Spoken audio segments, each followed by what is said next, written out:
Lockdown में तो बैठे थे, अब क्या बोलेंगे, चले नहीं रहा था कुछ, सब तो बंद ही था, हम लोग का दुकान भी बंद था। इतना सन्नाटा छा गया कि सड़क पर आवाज़ भी नहीं सुनने को मिलती थी। ऐसी स्थिति उत्पन्न हुई कि आदमी आदमी से नहीं मिल सकता था। ऐसा समय आ गया कि रोड पर घूमने वाले लोग घर में ही सिमट गए और मुसीबत में पड़ गए। सड़क के सहारे खुद का गुजारा करने वाले लोग, सही समझा, वही जो चाहे गर्मी हो या ठंड या बरसात, हमारे घर, ऑफिस और मार्केट में हम सबकी मेहमान नवाजी करते हैं। एक छोटे से ठेले या टेंट के अंदर खुद की दुनिया बुनते हैं। उस दुनिया के सहारे अपना पेट पालते हैं। मुश्किल सा लगता है ना?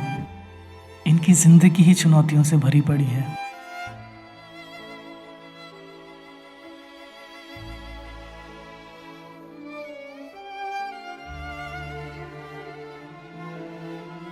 लॉकडाउन में लोगों के बाहर नहीं जाने पर सारे सड़क विक्रेताओं की बिक्री थम गई। आया आर्थिक तंगी का प्रलय, एक ऐसा प्रलय जिसमें लोगों ने जान गंवाई। हालत बद से बदतर हो गई। कुछ लोगों ने आगे बढ़कर मदद भी किया, पर वो भी कब तक। इन विक्रेताओं ने अपना सब कुछ खो दिया।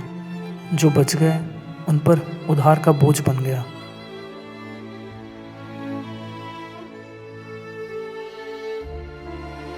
भारत में लगभग 1 करोड़ स्ट्रीट वेंडर्स हैं, जो हर दिन सड़क के किनारे फल बेचकर, खाने पीने का सामान बेचकर और भी अन्य काम करके अपना घर चलाते हैं। कोरोना काल में उनका जीना मुश्किल हो चुका था। लोगों ने हौसला नहीं हारा और चंद दिनों का लॉकडाउन समझ के फिर से सब्र किया। 7 महीने के बाद सब्र अब टूट ही गया। मास्क और सैनिटाइजर के बीच फेरी वाले ही लुप्त हो गए।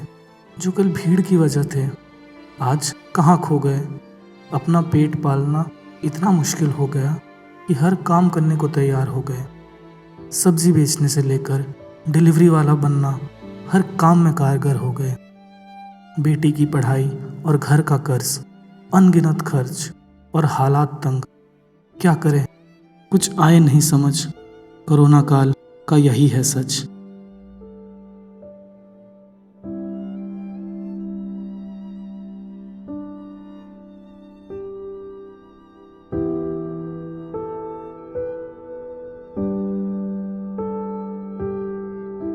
बांस की बिक्री सीज़न के हिसाब से होती है और इन लोगों को ये मुसीबत उठानी पड़ती है। कुछ कर गुजरने का जज्बा इनमें कूट कूट कर भरा हुआ है।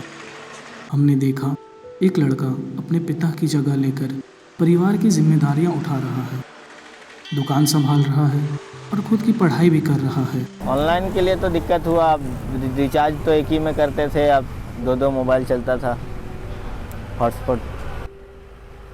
कोरोना काल में ये लोग सिर्फ पहले दिए गए ऑर्डर्स पर ही काम कर रहे हैं। इनकी मदद के लिए मात्र 2-3 लोग ही आए थे, जिसने इन्हें चावल, दाल इत्यादि दिया। हाँ, उधार भी हो गया है। 30,000 रुपये तक तो उधारी ले लिए हम लोग। चुकाएंगे, अभी तो सीजन तो अब अगले साल ही होगा, धीरे धीरे कमाएंगे तभी चुकाएंगे। कर्ज भी आसमान छू रहे हैं और कमाई का कोई जरिया नहीं है। जिस सीज़न में अच्छी कमाई थी, उस समय तो पूरा तालाबंदी था। एक एक दिन काटना चुनौती हो गई थी। ना घर में खाने के पैसे, ना कोई मदद करने वाला। बैंक से भी ब्याज नहीं मिल रहा था और इसीलिए लोगों को लोन लेना पड़ा। शिल्पकारों की दुकान ज़रूरी सेवा में तो आती नहीं और इसी कारण उन्हें दुकान लगाने की अनुमति भी नहीं मिली। जो लोग इस पर रुचि रखते हैं, वो या तो इंटरनेट पे जाके या मॉल से सामान खरीद लेते हैं, जिसकी वजह से कारोबार में प्रभाव पड़ता है। इस तरह के लोकल दुकानदारों को लोग सपोर्ट नहीं करते हैं। मिट्टी के खिलौने और बर्तनों को देखकर बहुत अच्छा महसूस होता है। कुम्हारों ने बताया कि जितनी उनकी मेहनत लगती है, उस हिसाब से उनकी कमाई नहीं होती। यह काम बहुत ही मुश्किल है। दीपावली है तो हो सकता है कि बिजनेस थोड़ा अच्छा चले। खिलौने बनाना, दीपक बनाना, ये सारे काम बिल्कुल आसान नहीं। अभी लॉकडाउन के वजह से मार्च से मैं बैठा हुआ हूँ। एक खिलौना बनता था, मतलब लॉकडाउन को वजह से पहले से बना रहे हैं।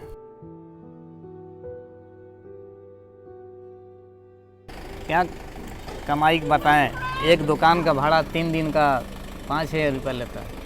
तो आपका माल बिके या ना बिके, हमको भाड़ा चाहिए। खेतों की ज़मीन से मिट्टी खोदकर ये सारे सामान बनाते हैं।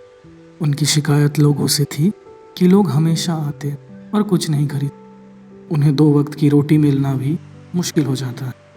शिल्पकार रोड की धूल खाकर अपने ग्राहकों का इंतज़ार करते हैं कि शायद कुछ कमाई हो जाए। पर बाज़ार 7 महीनों के बाद खुला है।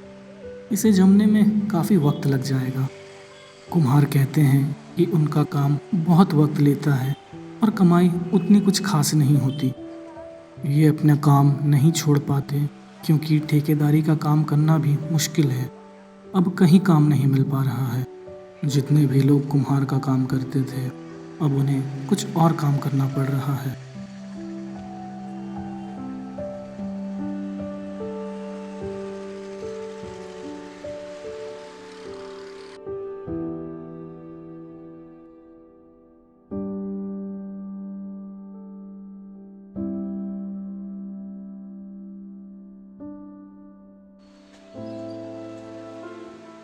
फास्ट फूड वालों ने भी लॉकडाउन में बहुत समस्याएं झेली। वो रोज़ कमाकर खाने वालों में से एक है, इसीलिए उनकी तनख्वाह कुछ ज़्यादा नहीं होती। हर दिन सड़क पर खड़े होकर उनके पास हम स्वादिष्ट खाने का आनंद उठाते थे। दिन में हम कुछ नहीं करते, सिर्फ शाम को ही आते हैं। हम यहाँ शाम को ही आते हैं। हाँ, तो कोई करीब 1,000-1,200 के आसपास। वह रोज़ सुबह अपने सामान खरीदते हैं और दिन भर तैयारी करके शाम को तरह तरह के व्यंजन लोगों को खिलाते हैं। कोरोना काल में उनकी हालत भी बहुत ख़राब हो चुकी थी। उन्हें कर्ज लेना पड़ा और कुछ लोग तो अपने घर भी वापस चले गए क्योंकि शहर में पैसों की कोई स्रोत नहीं थी। अपने गांव वापस जाकर वहां काम मिले, इसकी भी कोई गारंटी नहीं थी। कोरोना के चलते लोगों ने बाहर खाना भी छोड़ दिया था। हर जगह न्यूज़ थी कि हमें बाहर नहीं खाना चाहिए, इससे इन्फेक्शन का खतरा बढ़ जाता है। लॉकडाउन के पहले तो घर में बैठे हुए थे। जो 4 महीना जो लॉकडाउन था उसमें घर में बैठे हुए थे। लॉकडाउन में तो 3-4 महीना जो बंद ही था उसमें दिक्कत तो आती है। तो डेली का धंधा करने वाले लोगों को तो दिक्कत तो होगा ही। जो अपना जो भी कमाई 1,000-500 जो आता है उसमें तो दिक्कत तो होगा ही। तो उसमें मैनेज कर जैसे मैनेज करके आदमी चला। इसके कारण बाहर ठेले वालों का कारोबार बिल्कुल खत्म सा हो गया था। 7 महीनों के मुश्किल वक्त के बाद लोगों ने मेहनत करके फिर से अपनी दुकान लगाई। बिक्री तो नहीं होती है पर कुछ कमाई ज़रूर हो जाती है। कितने लोग अपने बच्चे, अपने परिवार का इलाज भी नहीं करा पाए। इसके चलते बहुत लोगों की जान भी चली गई। जिनके पास खाकर हम अपने दुख और दर्द भुलाते थे, आज वो खुद दर्द में हैं।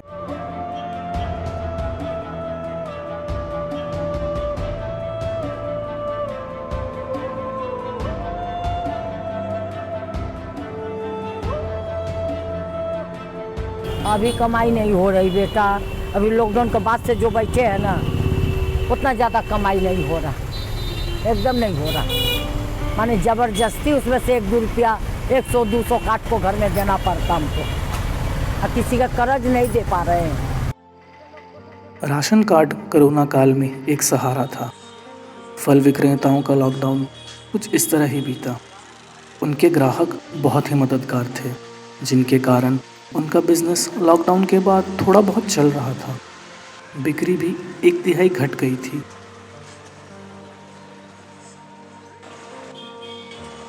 अनगिनत मुश्किलों के बाद भी उन्होंने अपना मनोबल नहीं खोया और मार्केट में वापस आए।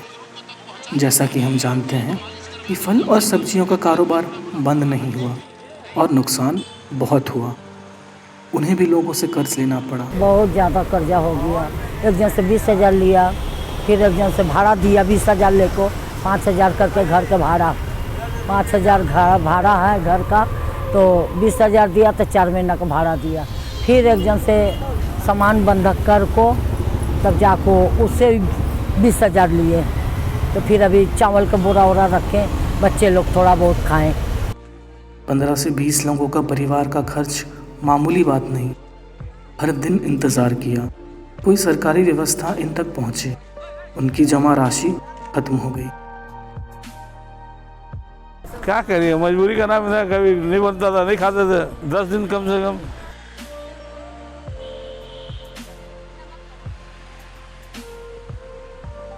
इन्हीं लोगों की सख्त मदद चाहिए थी ताकि वह अपना कारोबार को बचा सकें। लगभग किसी दिन 10 आते हैं, किसी दिन 12 आ जाते हैं, किसी दिन 15 भी आ जाते हैं, लेकिन आते हैं, विजिट करते चले जाते हैं, एक्चुअली रेट पूछते हैं, सामान देखते फिर चले जाते हैं। कुछ लोग हैं जो खरीदते हैं, जैसे 10 लोग 15 लोग ऐसे खरीदते हैं। फल विक्रेताओं ने इस लॉकडाउन में आर्थिक तंगी का सामना किया, फिर भी अपने कारोबार को जारी रखा। सैनिटाइजिंग का ज़रूरी सामान रखा। ग्राहक आते नहीं थे, उसके बाद बहुत सारी सुविधा देने के बाद भी नहीं आते थे, जैसे घेरा बना देना, दूरी डिस्टेंस मेंटेन करना, सैनिटाइजर रखने के बावजूद भी आते थे फिर चले जाते थे। इनका बाजार ठंड में गिर जाता है और इन लोगों को अपने गांव जाना पड़ता है।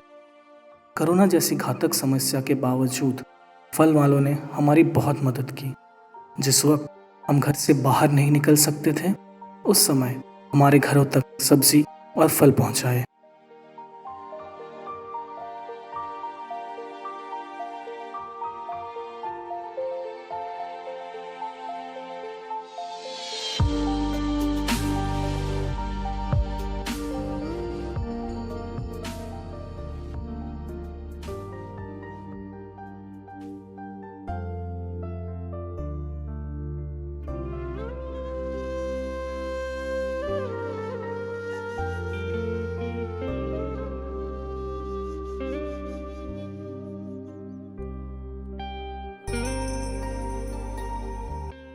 इन सब चीज़ों के बीच स्ट्रीट वेंडर्स भी प्रभावित हुए, लेकिन शक्तिशाली लोगों की आवाज़ों के बीच स्ट्रीट वेंडरों के संघर्ष दब गए और किसी का ध्यान नहीं गया। न केवल उनके कष्ट, बल्कि हम उनके अस्तित्व को भी भूल जाते हैं। हम उन दिनों पर सम्मान या स्नेह के बिना उनसे बात करते हैं जब हम खुद परेशान होते हैं। चाहे कुम्हार हो या फव्वारा, हमारे हर छोटी बड़ी ज़रूरतों को यही पूरा करते हैं, और सबसे कम दाम, वो भी हमारे घर के सामने। आइए इस आदत को रोकने का संकल्प लें। आइए हम उनके साथ समान व्यवहार करें। आइए उन्हें हमारे समाज में महत्व दें। और जब हम जानते हैं कि वे किस तरह की स्थिति से निपट रहे हैं, तो हमें ऐसे विक्रेताओं के पास पहुंचना चाहिए जो हमारे अपने इलाकों के चुटकुलों और कोनों में मौजूद हैं, और उनकी जितनी हो सके उतनी मदद करें। यह न केवल उन्हें मुस्कुराएगा, बल्कि हमें संतुष्ट महसूस कराएगा।